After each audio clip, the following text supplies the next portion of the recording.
What is up, everybody? It's Animac here for AnimeUproar, and today I will be once again diving deep into the twisted world of Attack on Titan, and I will be breaking down all the latest developments in the story. We now have a much better idea of what Eren is really up to, if what he just told us is really the truth. And we've also received some very valuable information about the past, about Eren's state of mind, and international relations in the Attack on Titan world.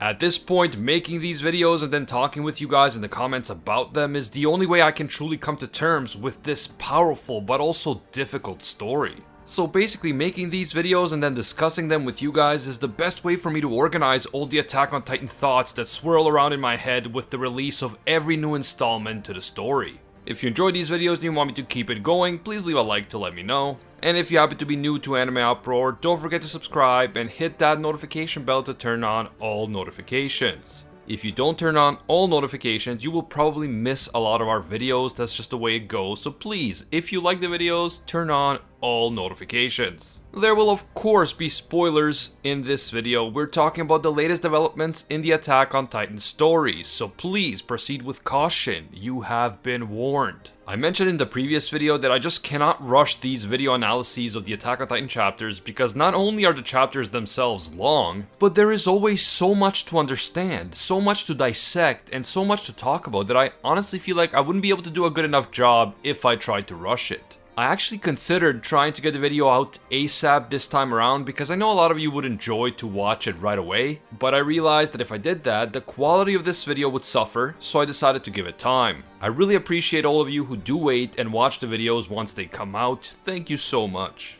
Chapter 123 begins with an important flashback. At some point during the 4-year time skip, so sometime after the scouts reached the ocean but before Eren infiltrated Marley as a wounded veteran, a large delegation of scouts traveled to Marley in disguise in order to explore and try to understand the outside world.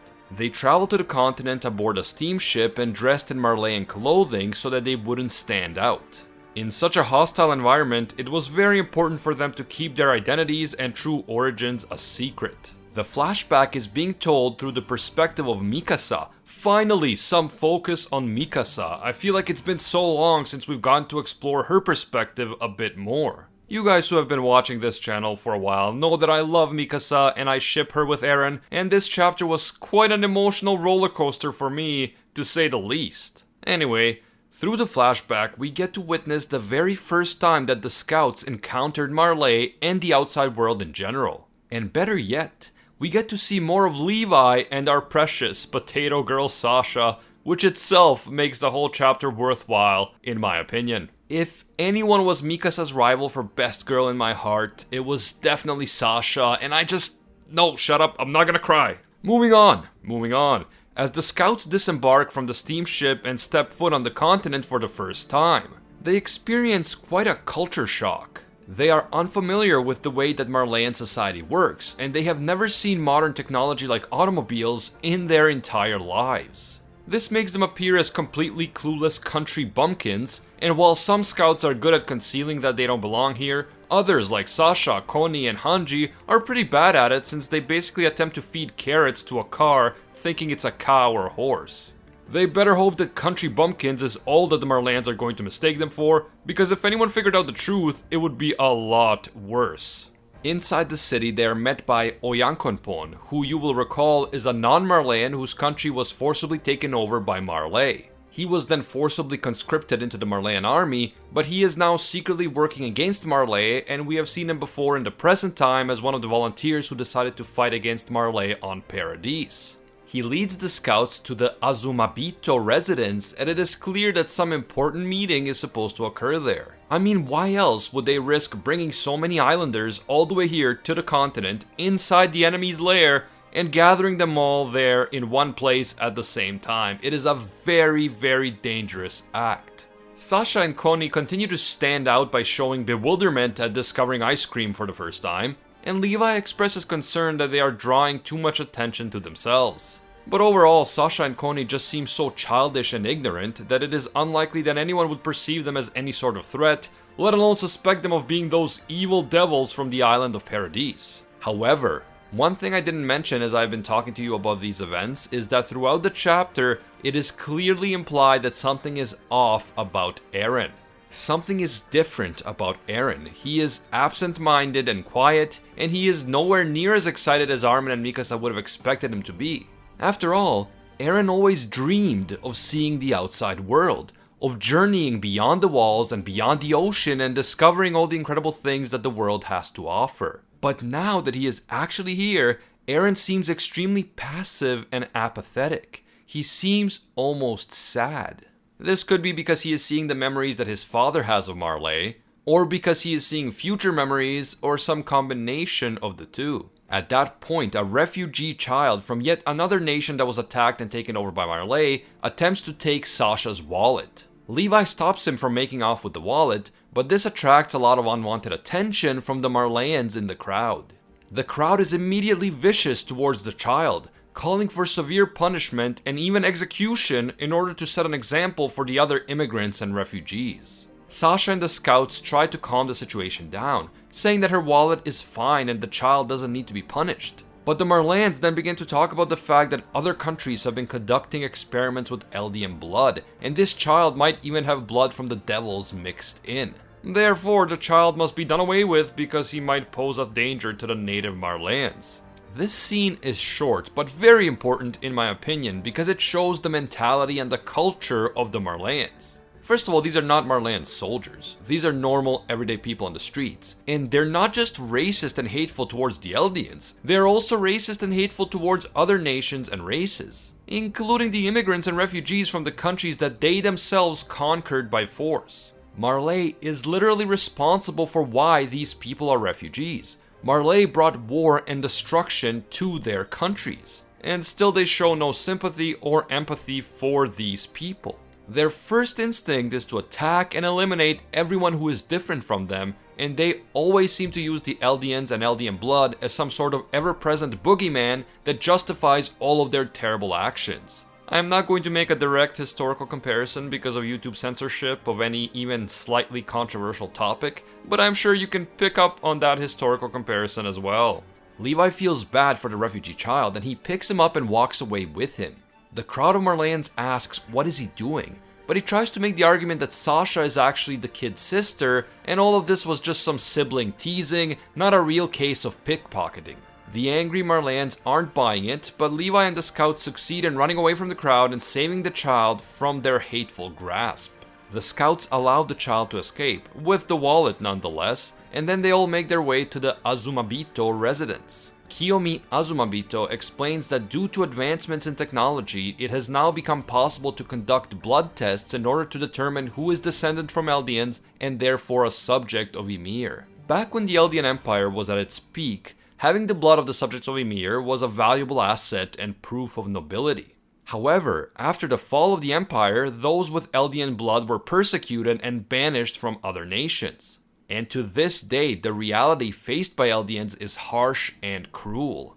As a result, establishing alliances with other nations will be extremely difficult for the people of Paradise Island. Everyone fears and distrusts the Eldians because of the legacy of the Eldian Empire and because of their ability to turn into titans. But the scouts are still hopeful that they can find some peaceful solution, a solution that avoids Zeke's plan and an all-out war against Marley and the other nations. They want to promote the interests of the subjects of Ymir, and they want to promote the cause of peace at the International Forum, which is taking place the next day. I assume that this is some sort of conference that involves representatives from various different countries discussing ways to prevent war and promote peace and economic prosperity. Kind of like the international forums and summits that we have in our own world. Hanji and the others plan to reach out to an association that is trying to protect the rights of the subjects of Ymir and tell them that the Eldians on Paradise also want peace. Kiyomi warns them that this is going to be extremely difficult to do, but as Hanji points out, they simply have to try their best.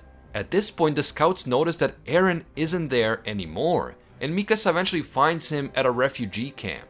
A makeshift settlement made of tents where the young pickpocket boy and his family are living. Mikasa asks Eren why he would go out on his own when he knows that he is the enemy's prime target, but Eren isn't very talkative. When Mikasa asks him whether something happened, Eren says nothing yet, as if he knows something is about to happen in the future. This could be Eren's future memories, giving him clues about what will happen years from now, and perhaps Eren saw that this refugee camp would be destroyed at some point in the future. Perhaps it will even be destroyed as a result of the actions that Eren is about to take in the present time. Eren mentions that this camp is where those who lost their homes because of the war are now forced to live. Eren compares this to their own situation back on Paradise. They also lost their homes and became refugees because of the war, and more specifically, because of the shifters sent by Marley to destroy Wall Maria. As Eren observes, one day their everyday lives suddenly ended and everything was stolen from them. All their freedom was stolen from them. Their childhood was stolen from them. It is almost a reference to fate. It is as if the attack on Wall Maria set events in motion that cannot be stopped. The ironic thing about Eren's character at this point in the story is that he wants freedom more than anything else. But he also knows what is going to happen in the future. So is Eren truly free? Can he ever be truly free? Or are his actions and choices already predestined? Does knowing the future actually rob Eren of the freedom to choose? Or is it perhaps possible to change the future depending on what choices Eren decides to make?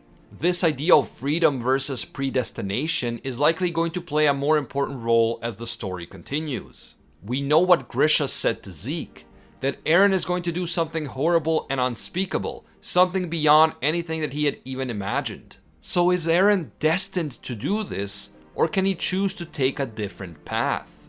And if he is not free to choose, then is he free at all? Even if he succeeded in destroying all of his enemies at once, would he be free even then if his entire future is already set out for him? Eren then asks Mikasa a very direct question. He asks her why she concerns herself so much with him. Is it because she was saved by him as a child? Is it because they're family? Then he suddenly asks, "What am I to you?"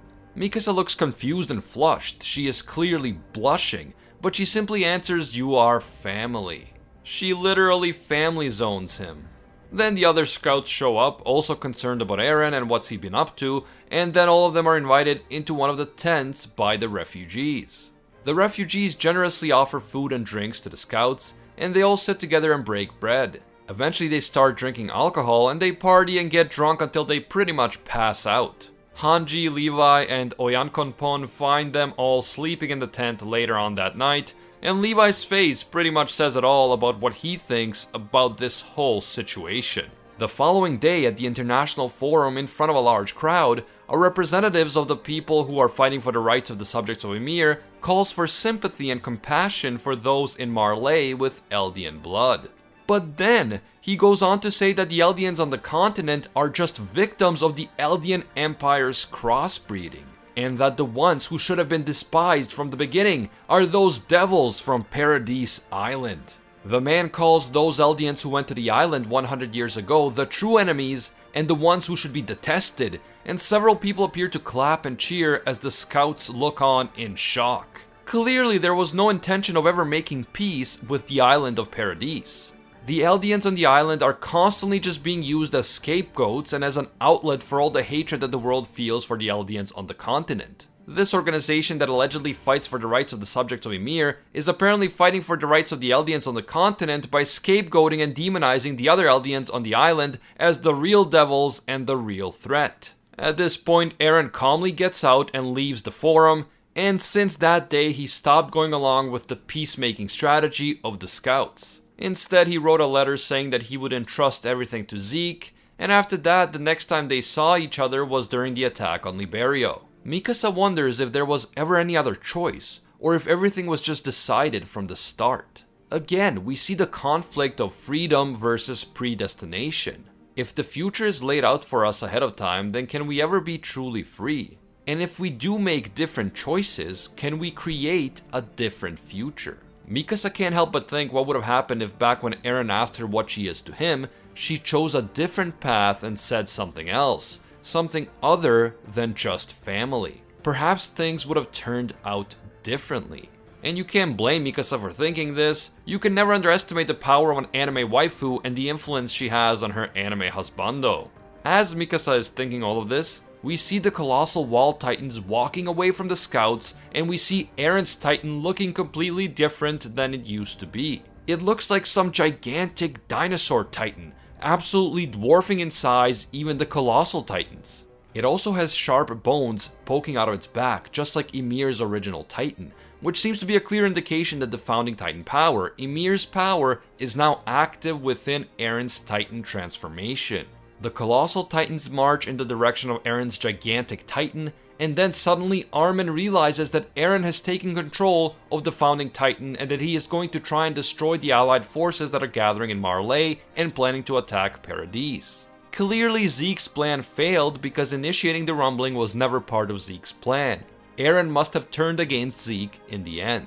Mikasa and Armin are surprised to learn that Eren is indeed on their side, and of course they are happy that he didn't follow Zeke. But then Armin realizes something. And this is actually something that I addressed directly in my previous Attack on Titan video about what will Eren do next. Armin realizes that releasing all of the colossal titans is clearly overkill if Eren's goal is just to destroy the allied forces gathering in Marley. He could have only released a small portion of the titans if he wanted simply to defend the island from one invading army. What Eren is doing indicates that he is planning something much grander than just winning one military battle. And then, all of the subjects of Ymir at the same time hear the same voice. It is Eren's voice, and Mikasa appears to be hearing it as well, even though she is an Ackerman, which is in itself very interesting. This means that if Levi is alive, which I believe he is, he will be hearing this message as well. Eren explains that he is using the founding titan power to address all the subjects of Ymir at the same time, and he declares that the walls have been destroyed and that all of the wall titans have started marching. Eren says that his objective is to protect the place where he was born and raised, Paradise Island, and all the people on the island. But Eren outlines the same thing that the flashback that we saw in this chapter demonstrates. The fact is that the world wants to annihilate the people of Paradise. The hatred against them has been built up for centuries, and they will not stop their hatred and their attacks until every subject of Ymir on the island and off it is destroyed. Eren refuses to accept this. Instead, he vows to have the Titans trample the whole earth, destroying everything in the entire world and all life existing there except for Paradise Island. We also see that Eren's new Titan transformation has a very different look from the old one, and his face is completely different as well. I am already working on a video about the potential power and abilities of Eren's new Titan form, so definitely stick around here at AnimeUproar and be sure to look out for that. But in the meantime, let's talk about the implications of what just happened and about Eren's current state of mind and his true motivations. If we take Eren at his word and assume that he really does plan to destroy the entire world in order to protect Paradise, this makes Eren look like a monster willing to kill millions and millions of people. But we have to consider this in terms of radical self-defense. What I mean by this is that Eren is primarily interested in self-defense and defending his people and his homeland from imminent attack. From Eren's perspective, he was forced out of his home, he lost his mother before his very eyes, and he had his whole life destroyed by Marleyans, who launched the mission to infiltrate Wall Maria in the first place. At a very young and impressionable age, Eren lost his mother, eventually his father, his home, his freedom, and over the course of his life he would lose many more friends and comrades, all because of the Marleyans, even though he himself did nothing wrong.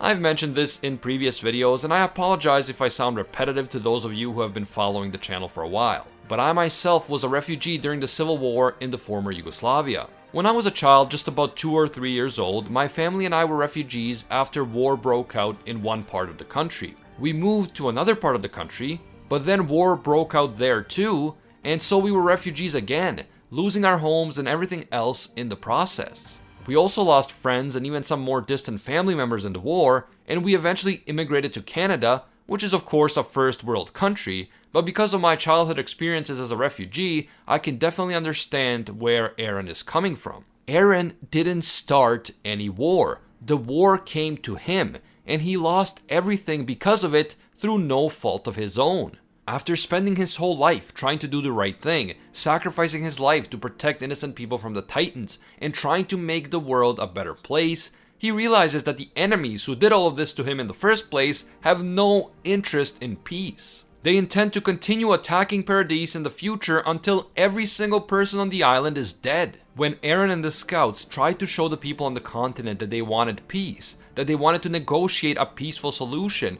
they were vilified yet again, and all they heard was further calls for their destruction and annihilation. Even though I think killing millions of innocent people isn't the right decision, since it just makes you as bad as the people who ruined your life, I can't imagine how Eren must be feeling. Under these circumstances, he appears to have only two choices. Either just lie down and let the same enemies who ruined your life kill you and everyone else you care about along with the entire population of your homeland, or you kill the enemy before he has a chance to kill you.